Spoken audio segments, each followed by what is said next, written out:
DJ Ranjan DJ Ranjan singing by Suresh बरसला।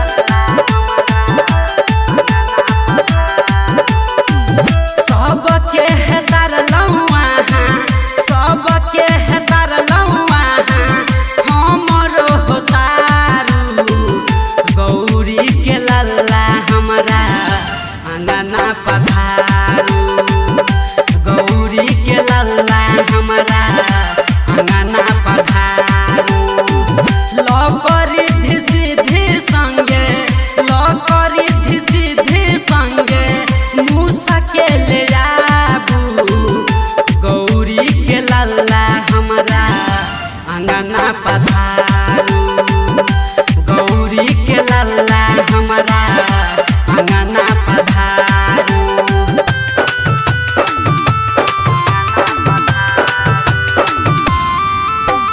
DJ Ranjan DJ Ranjan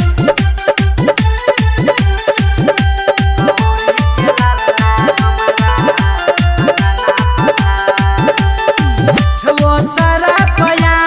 हाले यासन लगायब सब परिवार मिलकर चरण पखारब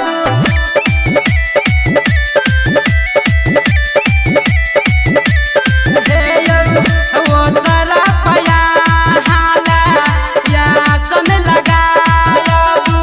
सब परिवार मिलकर चरण पखारब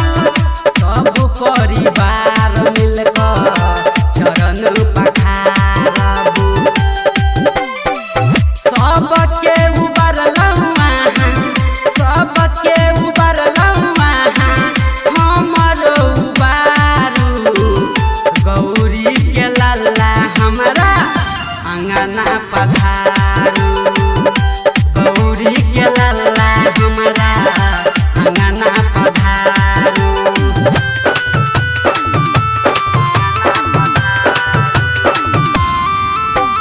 डीजे रंजन डीजे रंजन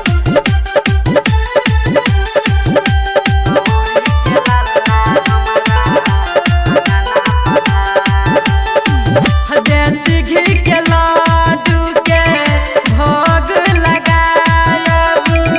अपने हाथ से अहाँ के खियायब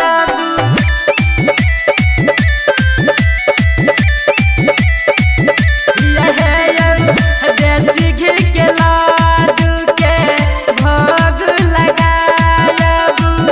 अपने हाथ से अहाँ के खियायब अपने हाथ से अहाँ के खियायब कहैया ओम प्रकाश नहीं कहैया सूरत नहीं देर लगाबू